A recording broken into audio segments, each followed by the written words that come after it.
сахар, мука, растительное масло, исчезли яйца.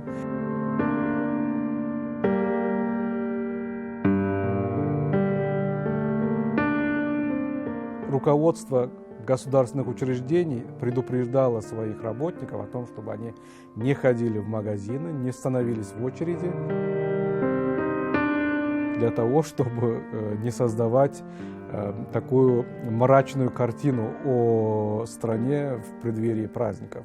Dün Türkmenistan'ın prezidenti Gurbanguly Berdimuhamedov